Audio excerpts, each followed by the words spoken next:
Hello everyone, thanks for joining my talk. Thanks as well to the organizers for providing me with this opportunity to talk about our research.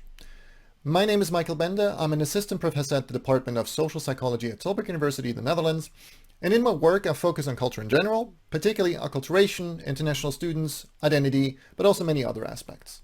I'm quite passionate about infusing culture into the curriculum and my teaching, and I care about the methodological appropriateness of the tools that we use.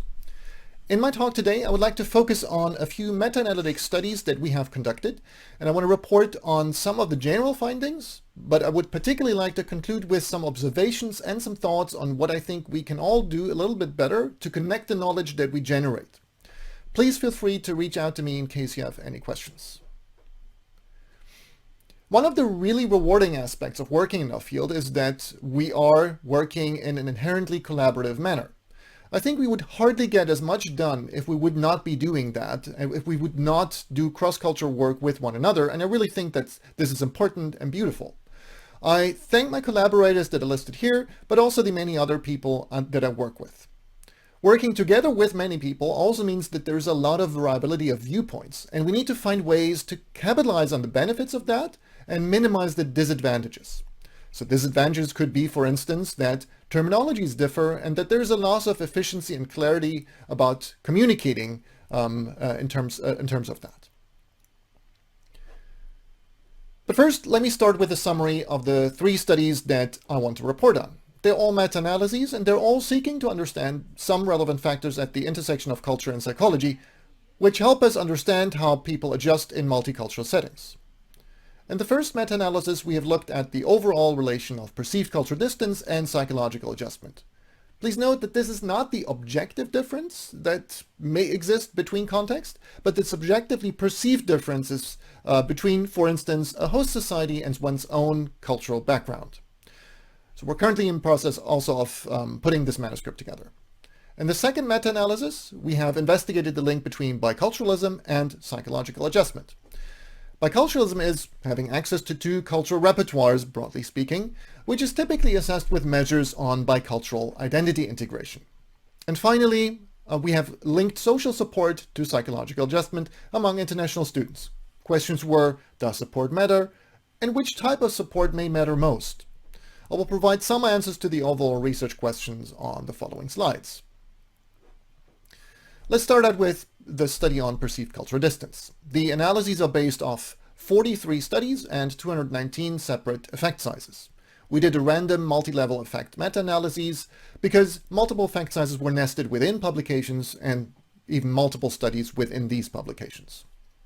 What we find is a general effect of perceived cultural distance on psychological adjustment. This general effect is small and negative, but it seems to be quite consistent.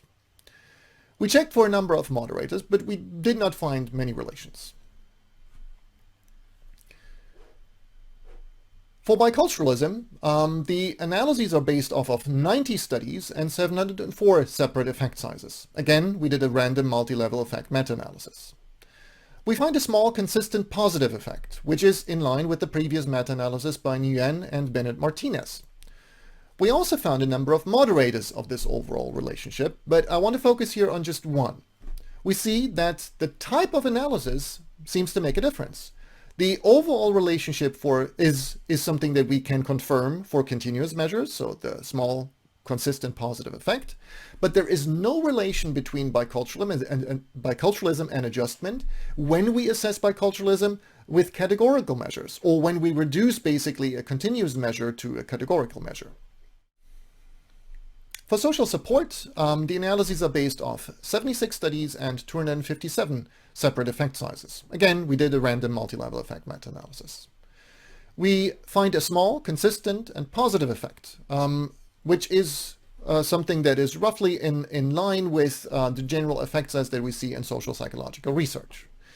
We find that there are a number of moderators that matter. So for instance, subjective support is more strongly linked with psychological adjustment than objective support. We did not find differences in the relation with positively valenced or negatively valenced adjustment outcomes. We find, interestingly, that mixed and unspecified sources of support are more related to psychological adjustment than, as a reference group, support from co-nationals. So what's mixed and unspecified, you might wonder? This is actually at the heart of this very short talk, so let's take a closer look at that. So this is focused on this third meta-analysis, but the problems that we encountered here are also very similar for the other two. So let's take a look at social support and types of social support.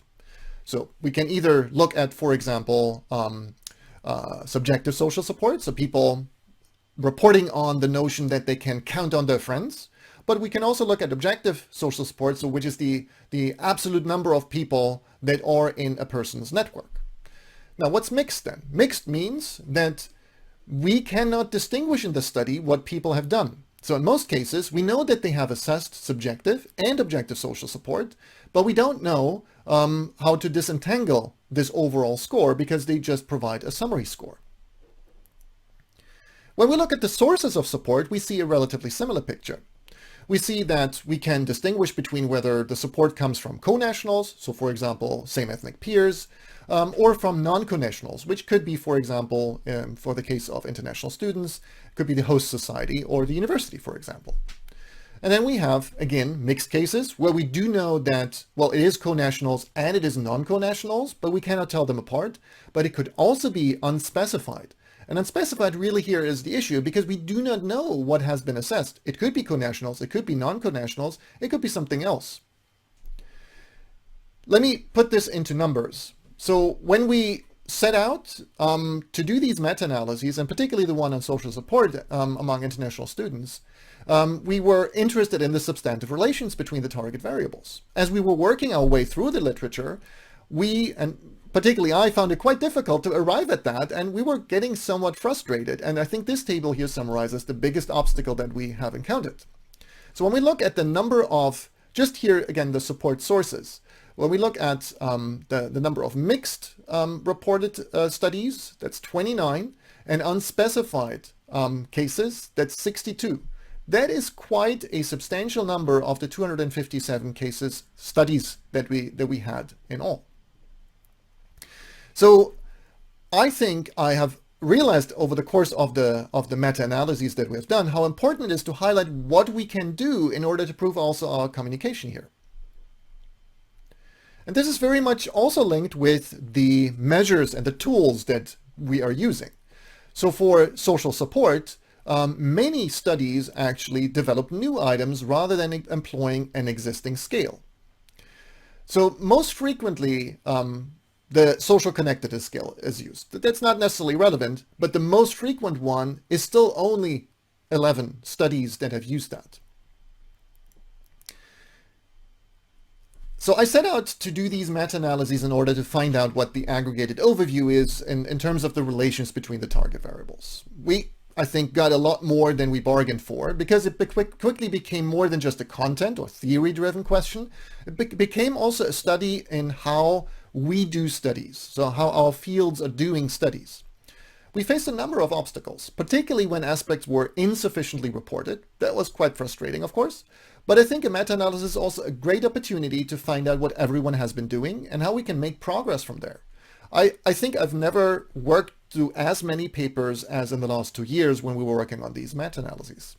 So here are my thoughts on what I think are useful avenues to improve our publications, our reporting, and ultimately then our connections between one another. Many studies have come up with ad hoc tools. These are not validated. Their relation to the nomological network remains fairly unclear. I think we can make a conscious effort to connect more with one another by adopting, where possible, or adapting, where necessary, the tools that others have used. Unsurprisingly, there's a really strong focus on the US in terms of the samples that are reported. This clearly will remain one of the biggest challenges for a globally informed and inclusive perspective. However, we also see in the meta-analyses that things are changing here a little bit because group boundaries are changing. Reporting the country of residence is not always sufficient to understand the context of acculturation. So think, for example, about highly multicultural contexts like Hong Kong, India, Indonesia, or others.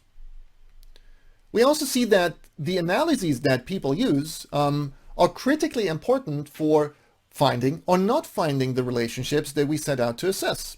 So there's some indication, and this may differ of course per topic, that categorizing continuous variables can even come at the expense of not finding the relationship that continuous variables might have found. I think that's an important warning sign for us. By far the most crucial issue occurred when we have seen that studies investigated variables or subsamples for the meta-analysis, but did not report on them. Sometimes not even enough information was reported for computing effect sizes, and for that we need a mean, a standard deviation, and a p-value. A particularly consequential example concerned the meta-analysis on perceived cultural distance. So we had the scenario that there were 37 studies of which we knew that they did precisely what was relevant for this meta-analysis, but they did not report the data. We then sought to contact the authors, but only very few responded. 37 studies that had this problem are almost as many as the 43 that were included in the final meta-analysis. It's likely that not finding many of the moderators to play a role is also probably due to this reduced number. I personally really suggest that we can revisit some of these reporting practices and more consistently, as reviewers and editors as well, ensure that relevant data is included in supplemental material, appendices, or of course, routinely posted in open access repositories. I believe that addressing such issues will really help foster connections between domains of inquiry, between disciplines, and help us all see the bigger picture. This is certainly something that will remain a challenge and is something that needs to be continued. Thank you very much for your attention.